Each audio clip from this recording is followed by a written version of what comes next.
Greetings, Father Mark signing on, continuing the series of the Catholic Church, history of the Catholic Church in the 20th century. On December 17th, 1903, Wilbur and Orville Wright, spelled with a W, W-R-I-G-H-T, achieved the first powered flight. In Kill Devil Hills, North Carolina, near the village of Kitty Hawk.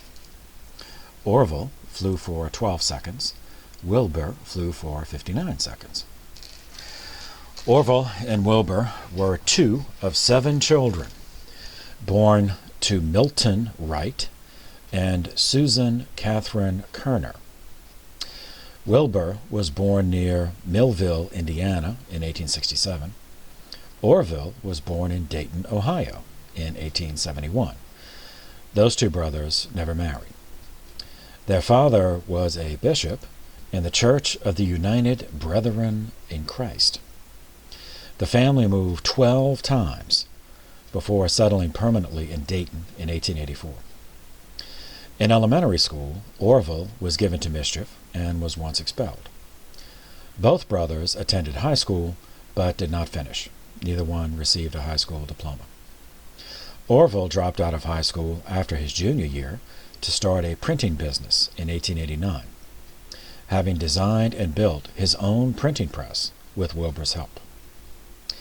Capitalizing on the national bicycle craze of the late 19th century, in December 1892, the brothers opened a repair and sale shop called the Wright Cycle Exchange, later renamed the Wright Cycle Company, and in 1896 began manufacturing their own brand of bicycles.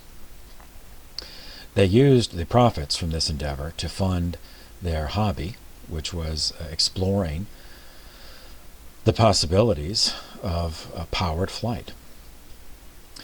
On July 27, 1899, the brothers put wing warping to the test by, that's a way to control a fixed wing aircraft, by building and flying a biplane kite, a kite but built, with 2 levels of wings, with a 5-foot wingspan, and a curve. There's a curvature on the top of the wings,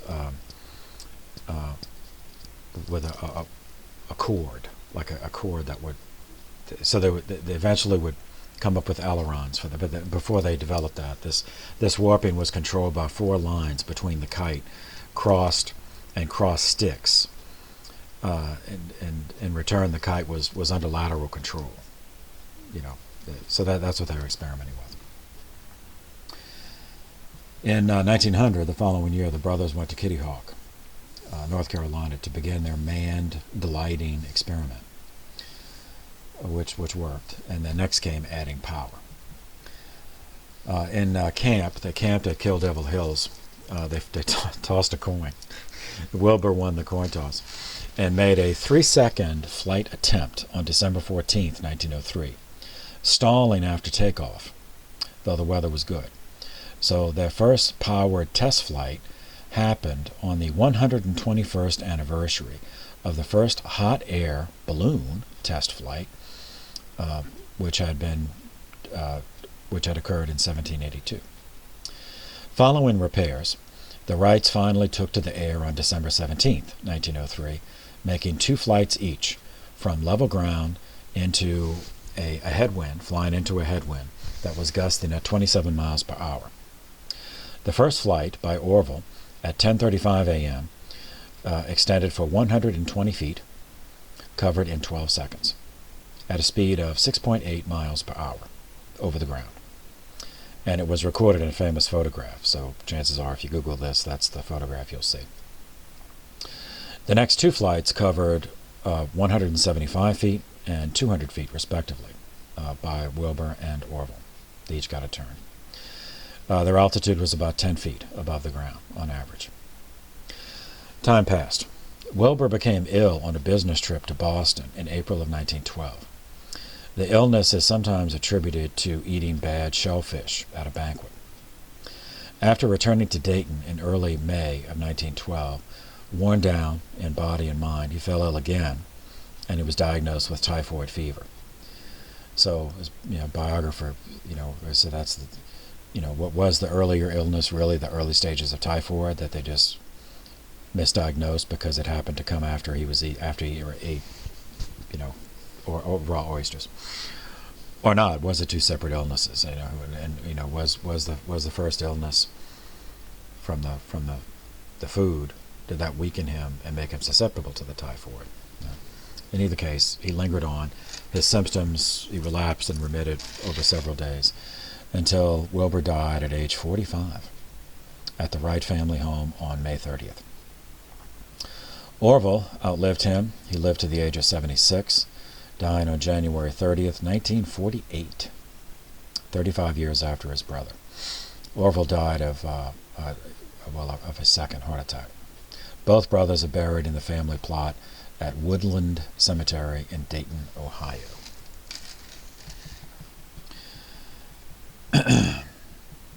Same year, 1903. Well, as 1903.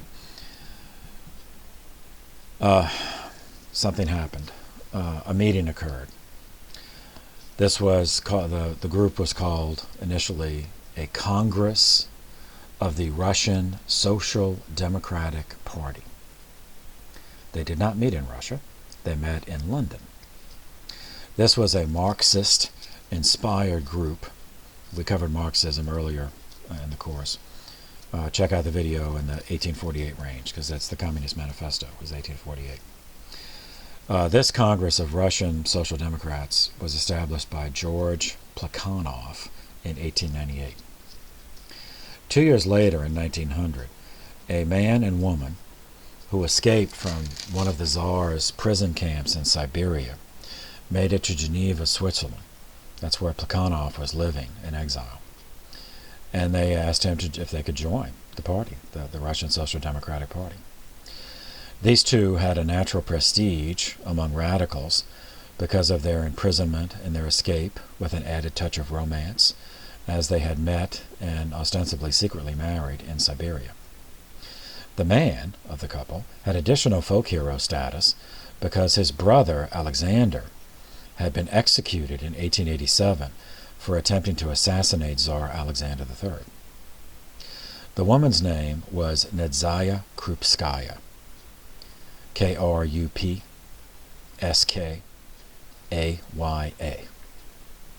The man's name, Vladimir Ilyich Ulanov, better known by his pen name Lenin, Lenin. 3 years later, and now which brings us to 1903, this Russian Social Democratic Party convened in London. At this meeting, a division emerged between those who believed that the party should restrict membership to professional revolutionaries, meaning those willing to enact violence, as opposed to those who believed that the party should be peaceful and advocate for their beliefs using the public political systems of the various countries. Lenin was the leader of the violent wing, the violent revolutionary wing. He started calling himself and his followers at this meeting Bolsheviks, which means simply the majority, stigmatizing the others as traitors to Marx, and naming them the Mensheviks, which just means the minority. This split proved to be permanent among the Russian Social Democrats. Lenin took the Bolsheviks and formed the Russian Communist Party, which only 14 years later succeeded in taking over Russia and creating the Soviet Union. Same year, 1903, for you American literature fans, Jack London published The Call of the Wild. His actual name was John Griffith Chaney, Chaney, born in San Francisco, 1876. His pen name was Jack London. And he continued writing, died by suicide, actually, in 1916. Same year, 1903, on July 20th, Pope Leo XIII died. He had reigned since 1878. The conclave of 1903 was the first in which an American cardinal participated. That's Cardinal Gibbons of Baltimore, whom we met earlier in the 19th century. Gibbons voted for Cardinal Rampolla, who was known to be sympathetic to progressive liberal ecclesiology. But as it happened, the conclave voted for an ultramontane, for what we would call today a conservative, Giuseppe Melchior Sarto, Sarto. Then he was serving in Venice, and he did not keep the name Giuseppe, so as Pope, he's known, Pope 257, as Pope Pius X, and he was later canonized, so it's Saint Pius X. And I have a great deal of information on him, and another playlist on this channel on the modern period. I have multiple videos on him, just indexed by the name, so just look up Pope 257 if you're interested. But we will cover things he did specifically to the United States in that chronology. Following year, 1904, April, Archbishop Williams of Boston expressed a desire to have a coadjutor appointed to assist him. Coadjutor, seminarians, canonically, a coadjutor is an auxiliary bishop who is the designated successor of a sitting bishop. Archbishop Williams wanted this to provide for a smooth succession after his death, which he sensed was not far in the future. In keeping with the procedure of the Third Council of Baltimore, 3 tournae were prepared, three lists of 3 names. The first list was compiled by the consultors and the irremovable rectors of the Archdiocese of Boston. And that's representing the priest. The second list, the bishops of the province of Boston, the Archdiocese of Boston, submitted their own list of 3 names. Third, the archbishops of the United States, them only 14 at the time, they also got to submit a list of 3 names. Missing from all of those lists was the name William O'Connell, the Bishop of Portland, Maine. At the time, Portland, Maine was a suffragan diocese of Boston, so it was within the ecclesiastical province of Boston, even though it's a different state. Yet, it was O'Connell who was appointed. Over the objection of the sitting Archbishop of Boston, Archbishop Williams, who's the one who asked for a coadjutor. Yet not only did he not put O'Connell's name on the tournay, but he actively, he tried to refuse. But O'Connell had the political, he had the backing of the apostolic delegate, Archbishop Falconio, along with Cardinal Mary del Val, who was the Vatican Secretary of State. So Pope Pius X appointed O'Connell on the basis of his ultramontanism, his conservatism, as well as his Romanism. So this was all done. The transition was made on February 1st, 1906. This is a reflection of a conservative reaction against Pope Leo XIII's policy of accommodation with the secular order. Pius X regarded that policy as naive and as a failure. Now you may wonder, Leo is the one who condemned Americanism in 1899, which Pius X agreed with, but he believed that the condemnation was delayed far too long and was too narrowly defined. So that's going to lead to some documents that Pius himself produced, as we'll see. Pius X and his conservative advisors regarded Americanist bishops as Pelagian heretics. They regarded Americanism as a revival of ancient Pelagianism, which is the heresy that we can save ourselves without the need for God's grace, because it denied the reality of original sin. O'Connell used his personal connections in Rome and was able to skillfully turn this suspicion to his advantage and have the tournay of all the bishops disregarded, because so many of them had been implicated as Americanists, as being too liberal. An example of O'Connell's governance in Boston as Archbishop of Boston can be found in his dealing with the Sulpician order, whom we've covered previously as far back as the 18th century. This was a religious congregation actually founded in France in the 17th century. a congregation established for the purpose of training men for the priesthood, opening seminaries and staffing seminaries. Among other duties, the Sulpicians in the United States staffed St. John's, which was an archdiocesan seminary for Boston. O'Connell did not like them. So, as Archbishop, O'Connell expelled them from the seminary and from the archdiocese at the end of the academic year 1910-1911, owing to their sympathy with Americanist ecclesiology and friendship that many Sulpicians had with Americanist or liberal prelates like Gibbons and Ireland, whom O'Connell detested. Supposedly, according to the folklore among the church in Boston, that he told them they could take their dead with them. That he wanted them to dig up the remains of dead Sulpicians that were buried in the cemetery. 1904, March 15th. Pope St. Pius X ordered a codification of canon law in a single volume, or codex, codex, for the first time in church history. The canon law of the church had been for its entire history a continuously growing body of rulings and definitions in 4 categories. One category is pontifical law. That's written statements promulgated by popes and papal bulls. Bulla just means seal, so document with the Pope's seal. Motu proprios, which are written by the Pope's hand. Apostolic constitutions and encyclicals. The second category was conciliar law. There were, at the time Pius was Pope, there had been 20 ecumenical councils, and Vatican II was the 21st. Third category was liturgical or sacramental law, which is covered in the ritual books.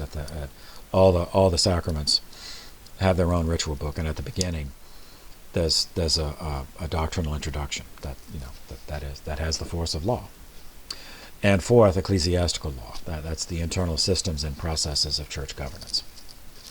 The problem for a person wishing to study or work with canon law is that there was no definitive set of normative law in these fields, so that a canon lawyer had to have access to a vast library in order to be effective, to find all the latest decisions and all the latest documents within each category. So often, legal processes within the church could be derailed by endless argumentation over which category of legal decree was of higher value, or even was still in effect. Because if you had if your books were older, then somebody could say, well, I have books that show that this other pontifical court, issued a statement that kind of nullifies part of this. So it was a mess. To address the problem, there had been many collections of canonical text promulgated by different schools of canon law. Seminarians, no doubt in your studies, would have come across Gratian's work, which sometimes is just referred to as Gratian, but he was the author. The actual work was the Concord of Discordant Canons. And similar efforts had been undertaken by various popes who would issue collections of decrees. Now, though well-intentioned, such efforts resulted in just adding more books needed to a canon law library without addressing the core problem. So, Pope Pius X saw clearly, because he had been a parish priest and a bishop, and so he had lived with this. He saw that such a situation had been harmful to the church over the centuries, and he believed that modernism made it imprudent for the church to continue in such a state of internal ambiguity. His plan of codification of canon law into a single volume, not every single, because obviously that couldn't fit in one, but all for the researchers who did have access to all of this in Rome, to go through and write summary canons that would include in one volume all the law necessary to run a diocese or a parish. And he believed that would be of use to existing dioceses, especially as new mission dioceses that he hoped would be established. Now, this is a Herculean task of going through the entire history of church canonical legislation. To supervise this, he appointed Pietro Gaspari, Gaspari, RRI, who was a native of the Papal State, had studied canon law prior to entering papal diplomatic service.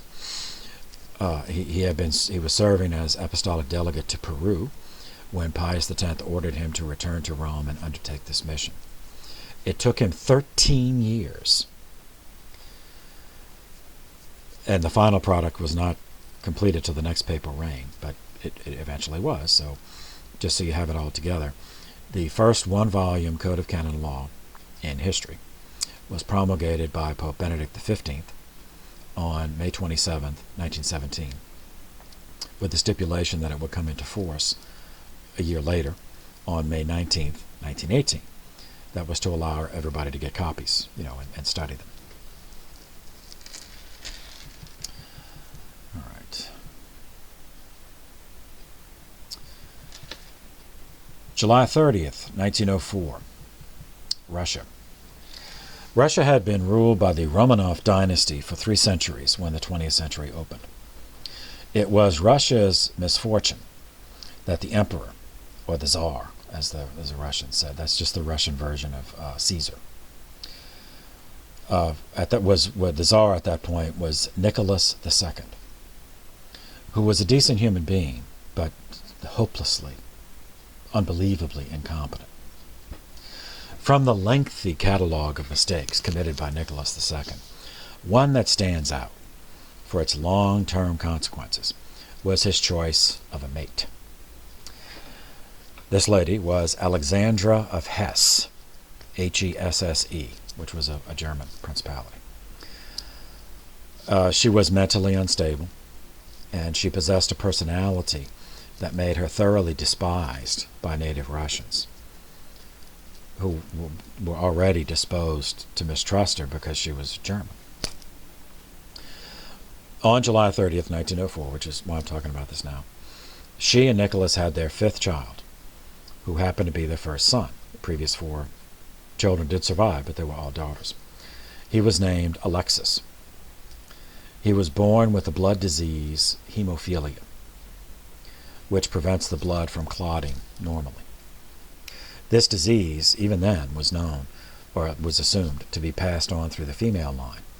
So Alexandra's already fragile emotional condition was pushed over the edge by grief and guilt into periods of real insanity. Now, I'm not saying that to make fun. I mean, it was a genuine tragedy for her and for the family, but because of her position, it turned out to be a misfortune for Russia, because in this vulnerable condition, she was prey to a procession of wandering quacks and religious impostors and charlatans who offered hope, which the doctors denied her.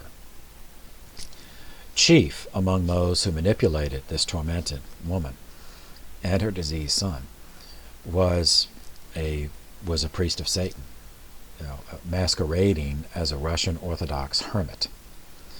His name was Gregory Efimovich, but he's best known to history by his nickname Rasputin.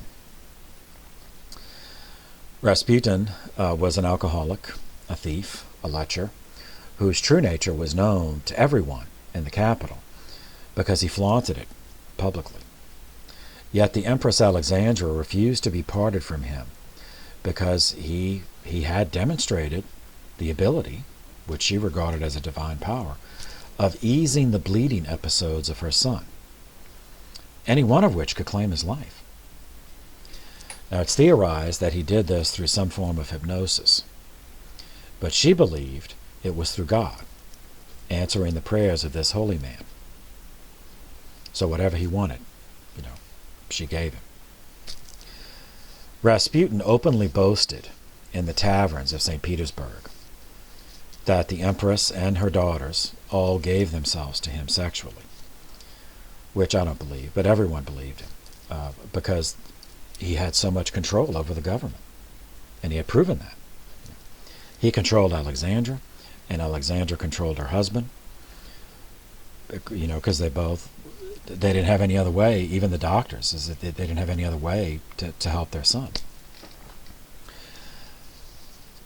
And he Rasputin, through this degree of control, proved to have the ability to hire or fire government ministers at whim, including the prime minister. Now, the average Russian was deeply religious. There were 1,100 churches in the city of Moscow alone before the First World War. So, in the early 20th century. And to the Russian mind, just remember way back, to the medieval course, that the Russian Orthodox Church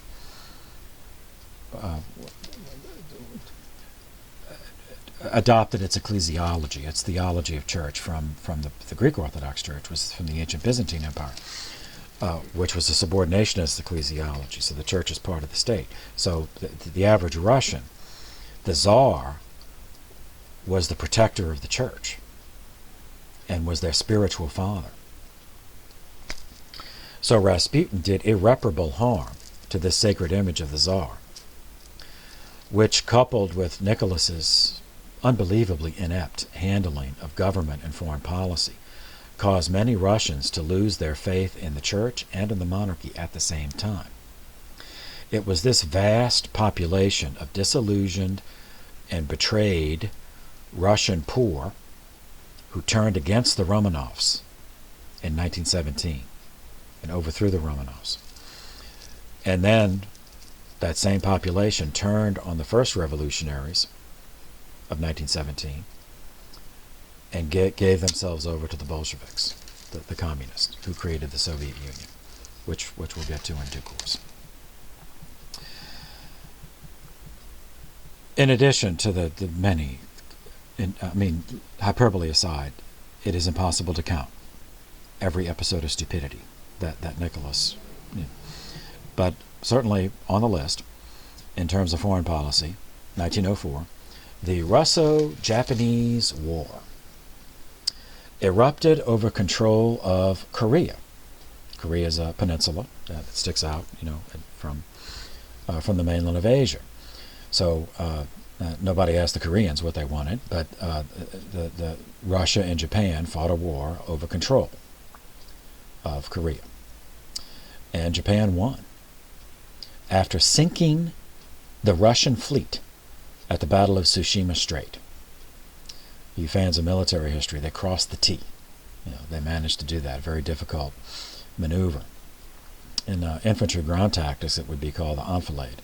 So to cross, the Japanese ships, by a combination of speed and maneuverability, they were able to. So the Russian ships are pointed in one direction, and the Japanese were able to cross over and get them. So the Japanese had the broadside. They could have all their guns firing at once on the Russians, whereas the Russians pointed forward could only shoot their forward guns. So the Japanese could impact more shells on the Russians than the Russians could on the Japanese. After this, Russia was, they had no fleet left, so they could not project power. Now, it didn't really. Korea was never part of Russia. This was just a colonial thing.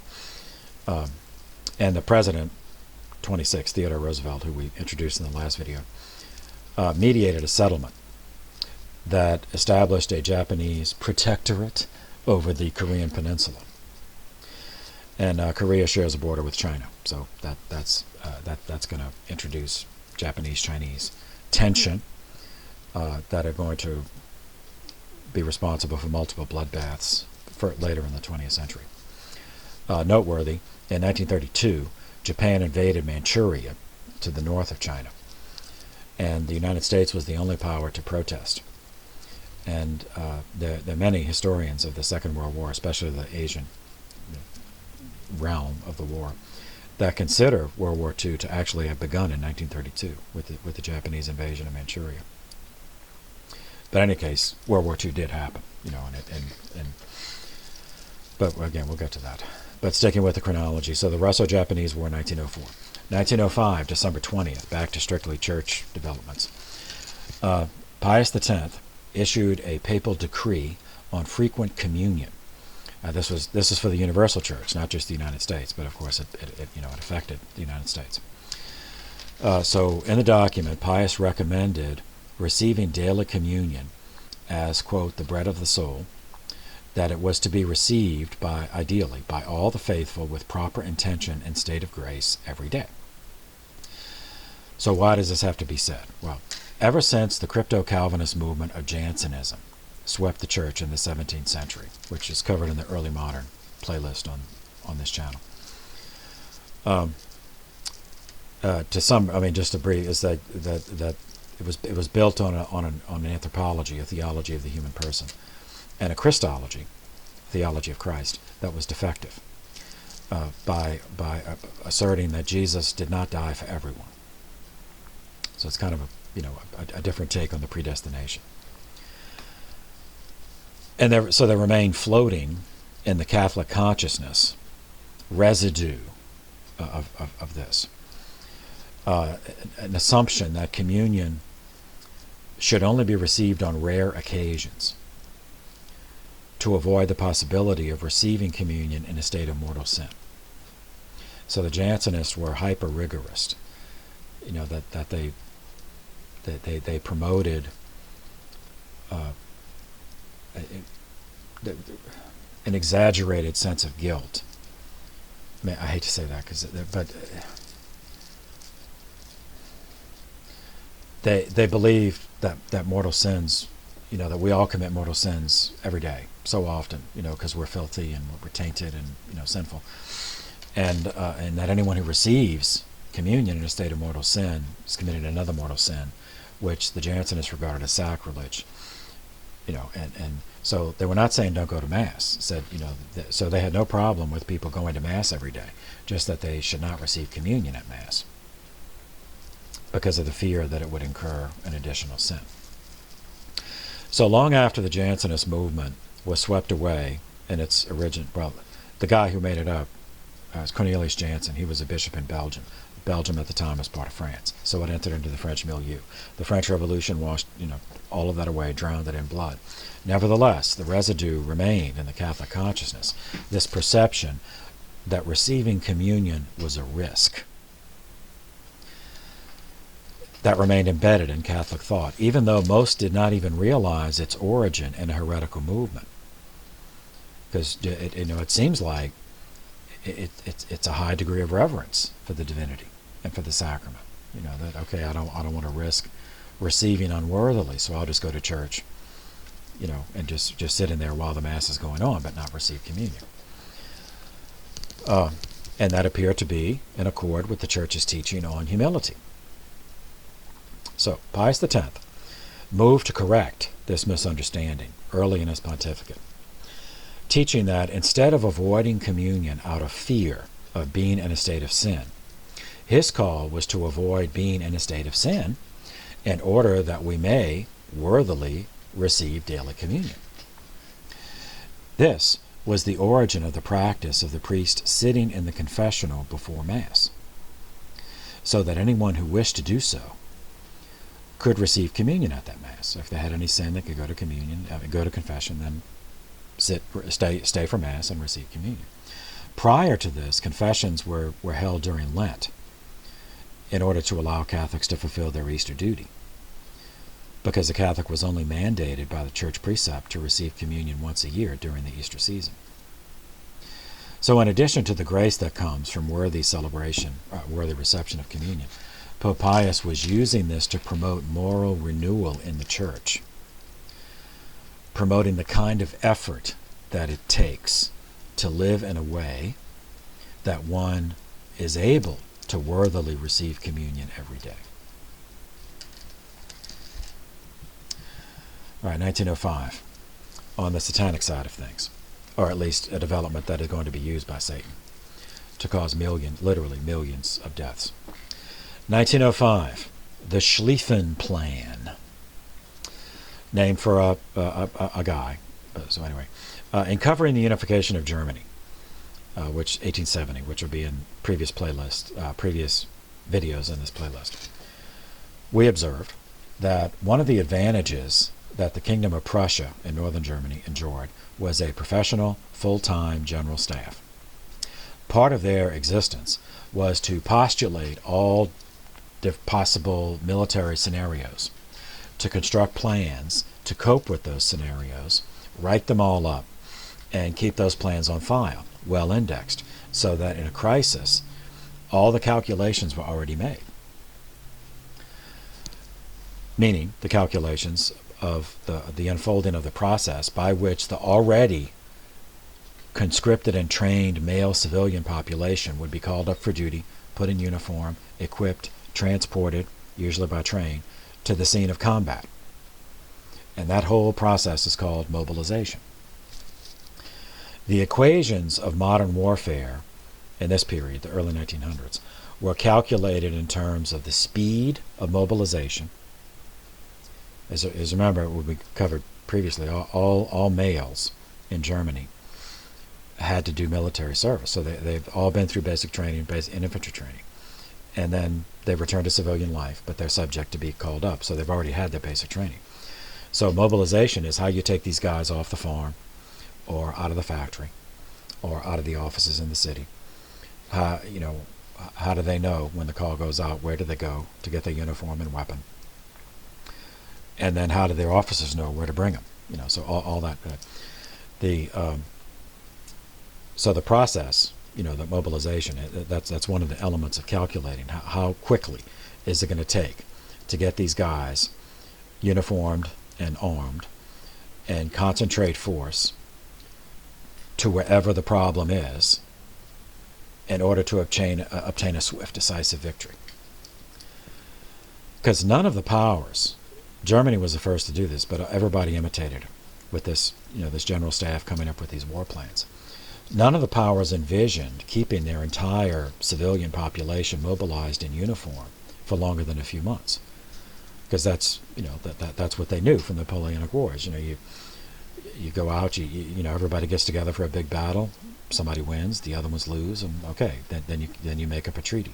Everybody knows the treaty will be violated soon enough, but the idea of just anyway, that's so in 1905, with this background, one of these plans was constructed to deal with the possibility of war with Russia, between Germany and Russia. The problem was that by that time, by 1905, Russia was allied with France. France is to the west of Germany, Russia is to the east of Germany. And this was because of the needlessly provocative behavior of the Kaiser, Wilhelm II, who was running Germany at the time.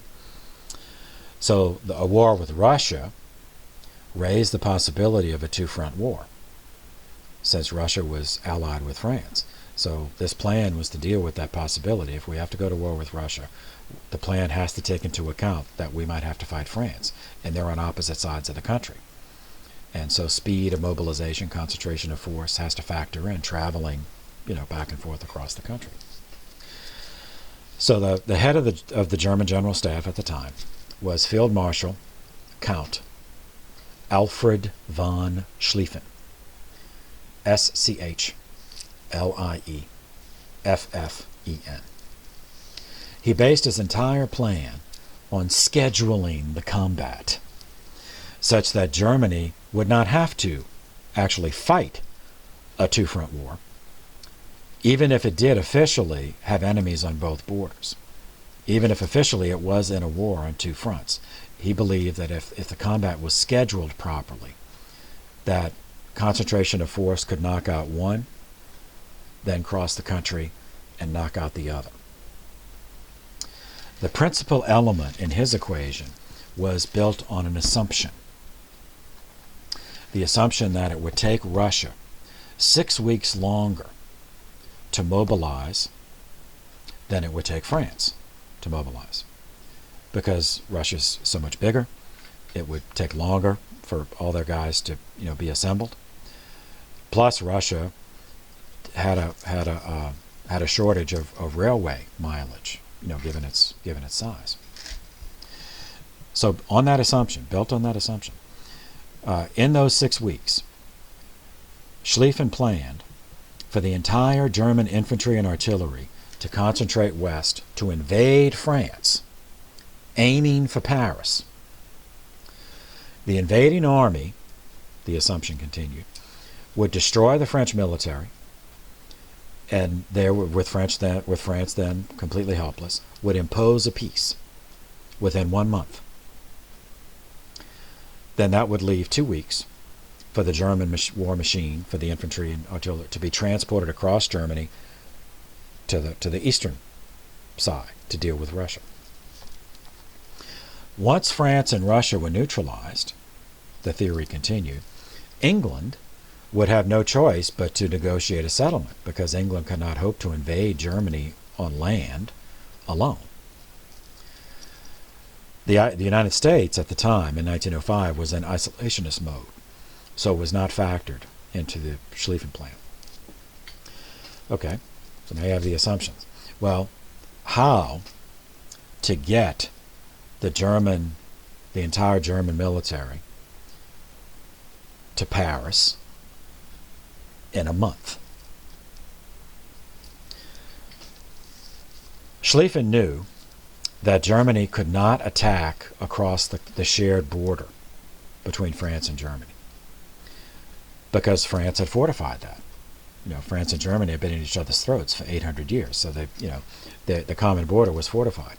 Now, of course, Germany could attack it, but he knew they would not be able to overcome all those fortifications, get to Paris, destroy the French military all in a month, which is what he needed.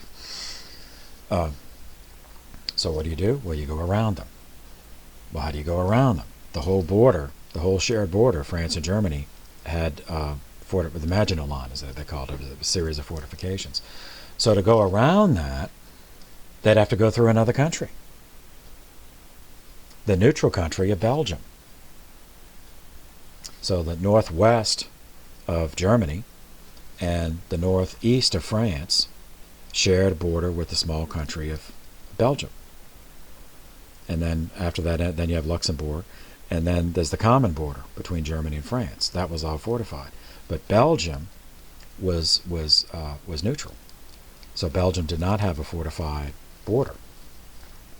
So Schlieffen's plan was for the whole German military to go through Belgium and invade France through Belgium, because France did not fortify its border with Belgium.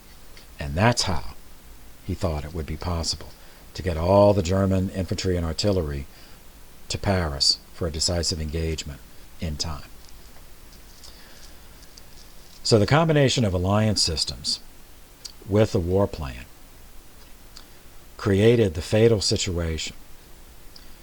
In any case where Germany would come into conflict with the Allies, the Western Allies, England, France, or Russia, regardless of where in the world the conflict took place, Germany would have to instantly attack Belgium to get to France in order for this plan to work. And such an attack would oblige Austria to go to war with Germany, because Austria was allied with Germany. And that would oblige England and Russia to go to war for France. So this is the malign arrangement of things that facilitated the First World War in 1914, 9 years later. But nothing just happens. Nothing just happens. No. Okay, back to church. February 14th, 1906. Pope Pius X puts out another document. It is an instruction this time. Instruction calling for children to receive communion. So prior to that time, prior to 1906, First Communion was given between the ages of 12 and 14. Often it would happen with confirmation. And the bishop would come around, confirm everybody, and that their confirmation mass would be when they received communion. But Pope Pius wanted it to be done earlier, wanted communion to be received earlier. He explained the reason being, quote, his words, so that children be nourished by Christ before they are dominated by their passions, so they can with greater courage resist the assaults of the devil, of the flesh, and of their other enemies, whether internal or external. End quote. So before puberty, in other words. He wouldn't use that word, but he wanted them to receive communion before puberty. His hope was that by allowing them to start receiving the graces of the sacrament at an earlier age, an age of innocence, coupled with correct moral formation, that children would be better equipped to overcome the many temptations that naturally occur in adolescence and young adulthood. Now, there was resistance among Catholics at the time. Among, for example, one group, catechism programs were worried that once a child received communion, that the family would stop bringing them to catechism instruction. So they wanted to delay receiving communion as long as possible. A second category of objectors were those that feared that a young child would not understand the sacrament enough to respect it, would not understand the miraculous. So, that the child would think nothing of spitting out the host or playing with it, because kids are kids.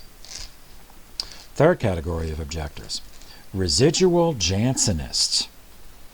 But even if they didn't think of themselves as Jansenists, but those that had that mindset, who regarded a child as incapable of the kind of penance and spiritual preparation necessary to receive the body of Christ. So this document was really not well received or implemented. So that's why he put out more documents on it later, which we'll get to in due course.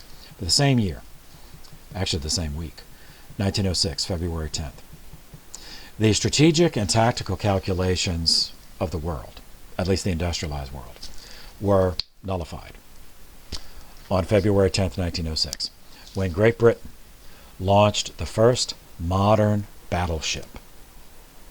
All right, not the first battleship, but the first modern battleship, and I'll explain the differentiation here. So the name was the HMS, His Majesty's ship, Dreadnought. One word, dread, D-R-E-A-D. The suffix N-O-U-G-H-T. So not as in nothing, so Dreadnought. It's just, an old-fashioned way of saying fearless. The HMS Dreadnought it displaced 17,900 tons. At full steam, it could reach 21 knots. It was armed with 10 12-inch guns. And, let's see. So that, and referring to these guns, it refers to the diameter of the bore. So it's not the circumference, it's the diameter.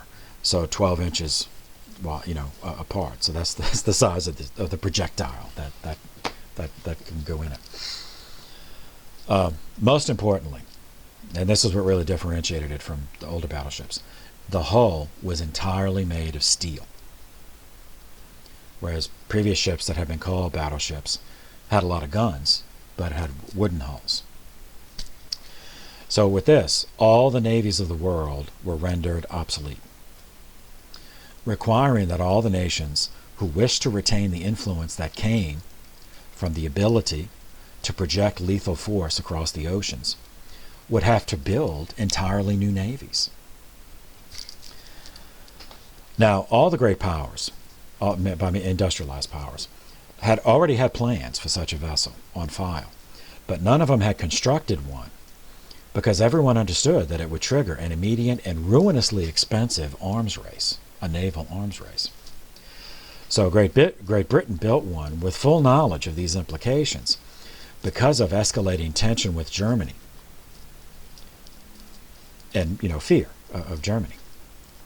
And this is another element contributing to the First World War. Great Britain had been allied with the Kingdom of Prussia prior to the unification of Germany. Northern Germany is the Kingdom of Prussia, the capital Berlin. They were allied with them, England and Prussia, during the French Revolution and the Napoleonic Wars. That alliance was strained by Bismarck's wars of expansion to unite Germany, but Bismarck managed to keep it intact. But the tension ruptured the relationship. Bismarck he overcame the tension by arranging a marriage alliance between the heir to the Prussian throne, the prince who would later become king, later became King Friedrich III, was betrothed in marriage to the oldest daughter of Queen Victoria of England, who, just to confuse things, was also named Victoria. So we had two Queen Victorias. That marriage, reproduction occurred in that marriage on January 27th, 1859, resulting in the birth of the boy who would become Wilhelm II, King of Prussia, Kaiser of Germany. Wilhelm was a breech birth. So he was coming out the wrong, instead of head first, he was coming out feet first. So the way the guys handled it at the time, the physician inserted forceps into the birth canal to turn the body around for a head first delivery. And the doctor, I don't know if it was incompetence or whatever, or just one of those things, but whatever, he dislocated the baby's shoulder. With the forceps, he grabbed the arm and pulled it to turn it around, and that dislocated the shoulder. And he did not reset the shoulder into the socket after birth. As a result, Wilhelm grew up with one arm crippled, shorter than the other. It was, I forget the word, but it was shorter. It was not, was not usable. His mother, Queen Victoria, daughter of Queen Victoria, was obsessed with the public appearance of the heir to the throne. This was the firstborn son, so he was going to inherit. So she hammered into his head from childhood on that he had to hide his infirmity. Prussia was a militarized society. She said that a nation of soldiers is not going to respect a maimed king. So he had specially designed uniforms where the sleeve was cut in such a way, and the pocket was on one side was put a little higher, so it always looked like his arm was normal, but he just had it inserted in a pocket. And he'd have a cape over one side. They did all these kind of things to hide it. But he grew up with, from a child, it just like gave him this neurosis, about that, about having, it's like all it would take is one slip, and people realize that your arm's maimed, and everything is going to collapse, and so that it's really kind of, it messed him up. I'm not defending everything he did, because he did a lot of stupid things. But to give him his due, he also had some problems to overcome, and the problems started, that kind of warping of his emotion and perception started pre-reason. They say we acquire the use of reason at age 7, and this started, from birth. And he overcompensated. People handle these kind of things differently. Some become withdrawn, others become, hyper-competitive. In his case, Wilhelm overcompensated to the point of making himself a belligerent, ill-mannered, aggressive buffoon. So, just Google Wilhelm II of Germany, and you'll see the ridiculous mustache that's all you need to see. Anybody who thinks that, anyway, so in 1888, the reigning German emperor, who was Wilhelm's grandfather, died, and his grandfather was Wilhelm I. So Wilhelm I's son, who was Wilhelm II's father, then became king of Germany and Kaiser of the Reich. And this is Friedrich III, the guy who was married to daughter of Queen Victoria. Problem, Friedrich III was already in the final stages of throat cancer when he came to the throne. They went through the coronation, but he died the same year. And given he probably was going to die anyway, but the theory is that he died sooner than he really had to because of the medical treatment that they tried on him. But anyway, he did die. It was then his son, Wilhelm II, who became Kaiser of the German Empire and King of Prussia in 1888. 2 years later, 1890, an American admiral on the faculty of the U.S. Naval Academy at Annapolis, Maryland, published what he intended to be a textbook titled "The Influence of Sea Power on History." This admiral's name was Alfred Thayer Mahan, M-A-H-A-N. I've also heard it pronounced Mahan, or Mahan, whatever. The book presents an argument that there has never been a great world power without a powerful navy, because a society can only survive with a strong economy, and a strong navy can interdict the economy of any nation with a weaker navy. So Wilhelm read this book. He fancied himself a soldier and a military strategist, and it's part of his overcompensation. So he read this and he was very captivated by the image.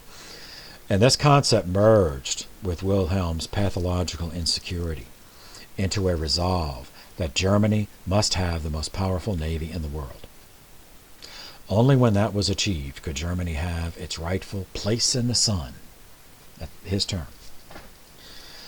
Bismarck, who was still the chancellor and foreign minister when Wilhelm became Kaiser, objected that such a policy was needlessly provocative, reminding the Kaiser that since it had achieved unification, Germany had nothing to gain from another European war.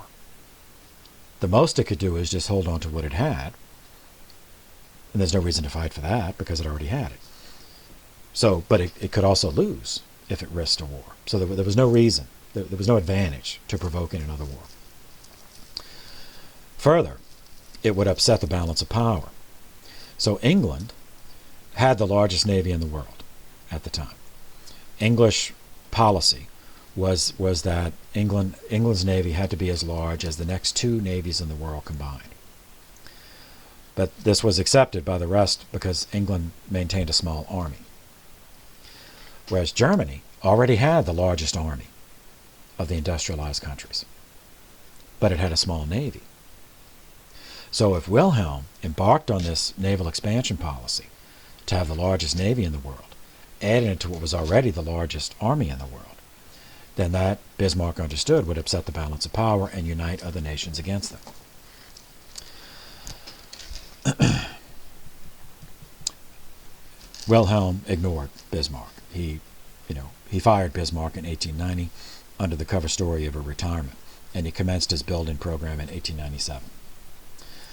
After 9 years of this German naval expansion, England was seriously alarmed, and that's all the background.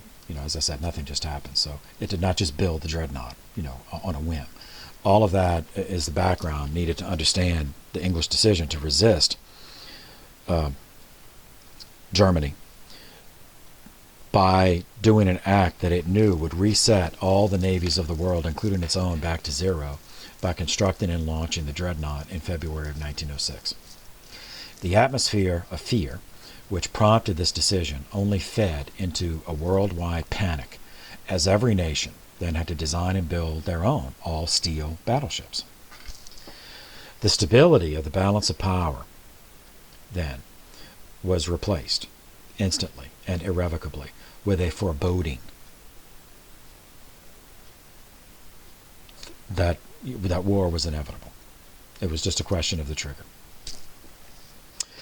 When it inevitably did happen, and World War I broke out in 1914, Great Britain had 28 dreadnoughts. Germany had 18. That numerical imbalance was one of the reasons that Germany made the fateful decision to turn to submarine warfare. And that, I say fateful because that for Germany, because that's what provoked the United States to get into the war. But we'll see that in due course. But it started in 1906. 1907, Pope Pius X promulgated two documents.